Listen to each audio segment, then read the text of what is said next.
Sit ye down and let me spin ye a tale.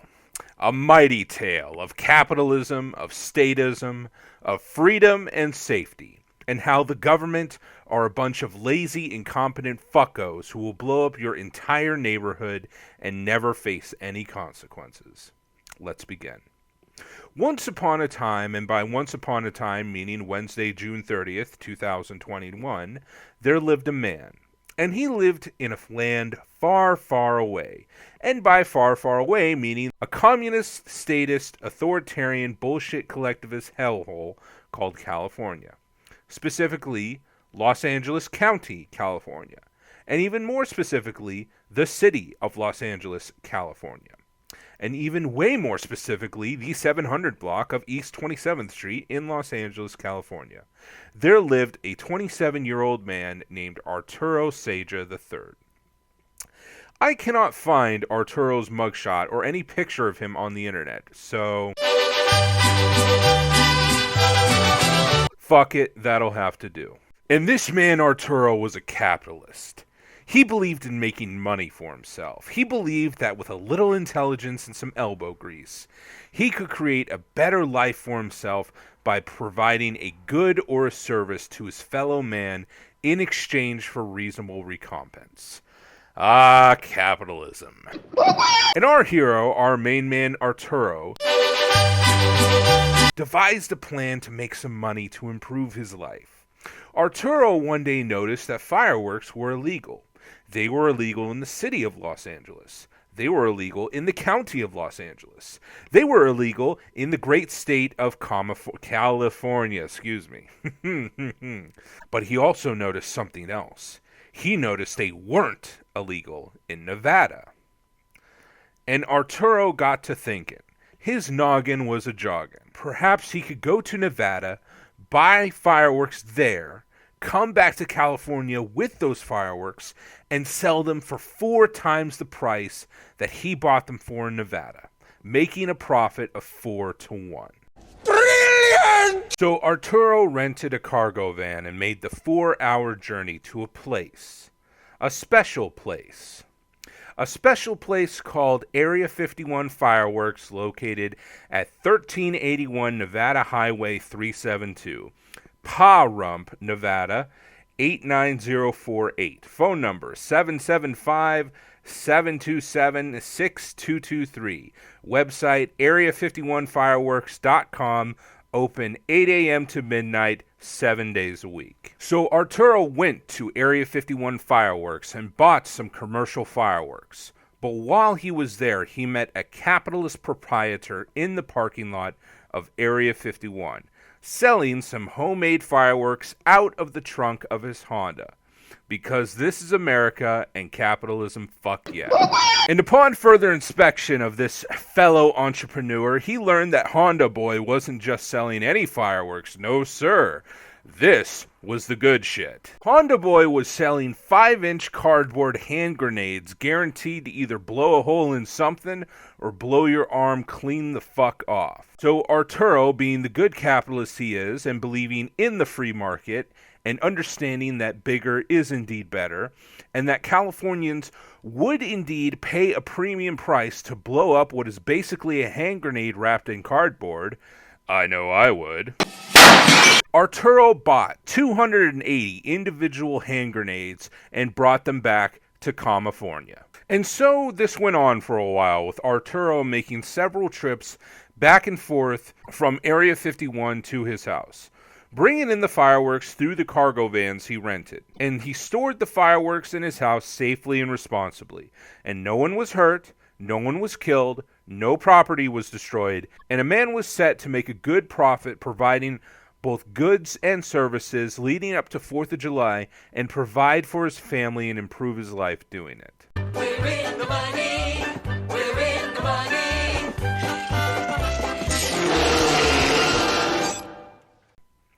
And then the government got involved. FBI, open up!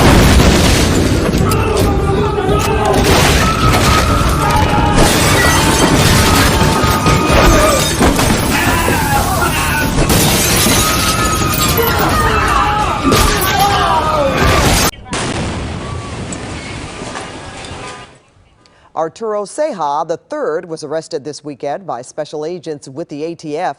The 26-year-old was initially arrested after Wednesday's explosion, but now he's in federal custody. The explosion injured 17 people. The federal complaint alleged Ceja made several trips to Nevada to purchase various types of fireworks and that he brought them back to his home in rental vans. It's still unclear when residents will be allowed back into their homes, but there is a community meeting tonight to discuss the explosion. Unfortunately for our hero Arturo, the government got involved in his private business. His private business that hurt no one, killed no one, and destroyed nothing. And how did the government get involved? The same fucking way the government usually gets involved in victimless crimes. Spineless, yellow-bellied, low-life snitches. Now on June 30th at 8:45 in the morning, Newton area uniform officers responded to a radio call of an anonymous community member regarding illegal fireworks being stored in the rear yard under a brown tarp and sold from the alley of 716 East 27th Street. Officers responded to the location where they obtained consent to search from the resident and observed a large cache of packaged illegal consumer fireworks in the rear yard. So someone, I don't know if it's Arturo himself, but someone in Arturo's home breaks two important rules when interacting with the police. Never, ever speak to the police if they initiate contact with you first. And you never, ever let police in your home without a warrant. But someone broke those two fundamental rules, and soon the cops find the fireworks and start stealing Arturo's property. And while the cops are stealing, it's the government that's stealing, and it's not stealing when it's the government doing. When the government starts removing Arturo's property, then things get spicy. In their examination of the devices, some were found to be leaking material.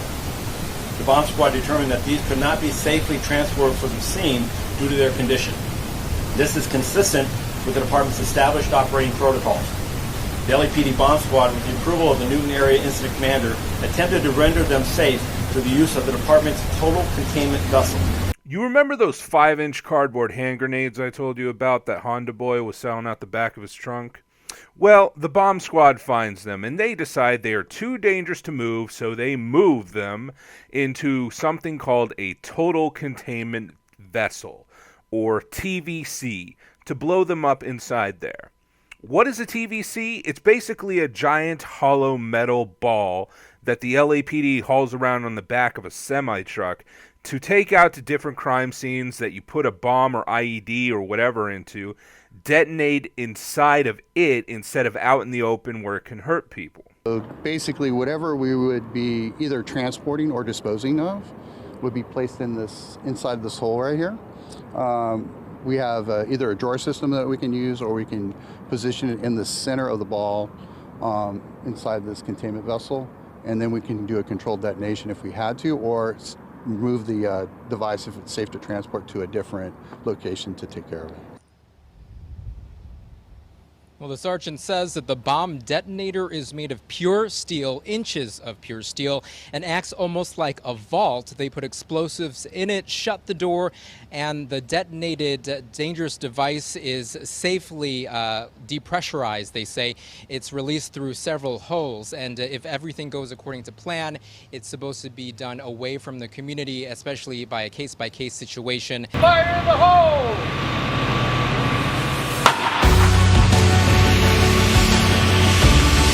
Anyway, the cops load this thing, and lo and behold, at 7:30 p.m. Wednesday, June 30th, 2021, it explodes. Why does it explode? They fucking overloaded it. The NRT's investigation essentially formed two hypotheses as to the failure of the TCV and the subsequent blast impact. First, there was a defect of the TCV. Second, if the net explosive weight, a term I'll define in just a moment, placed into the TCV exceeded the rated amount for that vessel. So why did they overload the TVC? Well, it's very simple. They miscalculated. The bomb squad estimated that the total net explosive weight of the material to be the material to be disposed of was 10 pounds. A countercharge was also constructed by the bomb squad with the estimated weight of 6.5 pounds. Both items were placed into the TCV. The bomb squad estimated that the total net explosive weight was 16.5 pounds placed in the TCV. NRT's analysis included physically weighing the powder recovered during the initial bomb squad examination of one of the larger devices and one of the smaller devices. From our NRT's analysis, they calculated that each of the smaller devices contained 1.37 ounces of explosive material, and each of the larger devices contained 5 ounces of explosive material. The NRT calculation was that the total for all the devices was 30.25 pounds of net explosive weight. Additionally, based on the NRT's analysis and calculations, the NRT determined that the countercharge to be 11.77 net explosive weight. When all the illegal explosives and countercharges were placed in the TCV, the NRT calculated the total weight was just over 42 pounds of net explosive weight. The LAPD bomb squad estimation totaled 16.5 pounds. So why did they miscalculate? Well, because they didn't actually weigh it. They eyeballed it. They guessed the weight of the explosive material by simply looking at it. Additionally, there were 44 larger devices the size of a soda can, again with a simple fuse. The bomb squad calculated the net explosive weight, estimating that the smaller devices contained 1/2 ounce of flash powder, and that the larger devices contained 1.5 ounces of flash powder. This estimation was based on the appearance, and a physical scale was not used. So I know what you're thinking. Why did they just eyeball it? Why didn't they use a physical scale to actually measure the explosive material? As to the decision to estimate the actual weight of the explosives and to use an estimation in place of a physical scale, our investigation to this point has found numerous accounts by bomb technicians and others that for unknown and improvised explosive devices, including this type of firework, it's recommended to minimize the handling of these items as much as possible. That's right, ladies and gentlemen. They didn't physically measure the explosive material because it's against their policy to handle explosive material. If they can, they're just going to eyeball it. And that's what led to this explosion. It had nothing to do with Arturo. It had everything to do with the government fucking up big time. Naturally, the media went apeshit. Some of them ran cover for the government. The officers that are out here responding and trying to keep the neighborhood safe, were any of them hurt? Because I'm sure they were much closer to this truck than any of the neighbors or, the field crews that were pushed back. So, I'm sure they were doing their best to keep everybody safe, and sometimes things like this happen. They have an extremely dangerous job. Some of them shitted on the cops. Some of them supported the little guy. But either way, the media had a field day with the government's massive fuck-up. But what did the government do? I'm also grateful that this incident did not result in any loss of life, including the countless community members who were senselessly exposed to the clear and present danger created by the alleged criminal actions of Mr. Arturo Ceja when he chose to store more than 16 tons of fireworks on illegal explosives at his house on a residential street. Deflect, deflect, deflect. It's all Arturo's fault. If Arturo never broke the law, this never would have happened. It's Arturo's fault. It's the sole individual's fault that this neighborhood blew up. When the government fucks up, it's the individual's fault. When the collective fucks up, it's the fault of the individual. And now, our hero, Arturo, is facing federal charges in the U.S. District Court for the Southern District of California under U.S. 18 Code 842 for illegally transporting explosive materials without a license. What can we learn about this event? 1. The government are a bunch of evil, stupid, incompetent, corrupt fucks. 2. Capitalism is good. Usually. 3. The government infringing on capitalism is bad. Usually. 4. There was no problem until the government got involved. 5. No one was hurt until the government got involved. 6. No property was destroyed until the government got involved. 7. Arturo is more competent at transporting, storing, and handling explosives than the government. 8. Possessing, transporting, and selling fireworks shouldn't be a crime. 9. California is a statist authoritarian communist shithole. 10. The ATF can shove a glass jar up its ass and break it. 11. The government didn't solve a problem, they created one. No one's lives were in danger until the idiot fucking government came in and ruined everything and put lives in danger. 12. The government, with all of its training and licensing that it gives itself, put more lives in danger than one man with no licenses and no training. 13. Licenses and training cannot and never will be a replacement for common sense, competency, or good decision making. 14. Just because the government is the government doesn't mean it knows what the fuck it's doing. 15. Just because some asshole has a license doesn't mean they're competent. 16. Just because you don't have a license doesn't mean you're not competent. 17.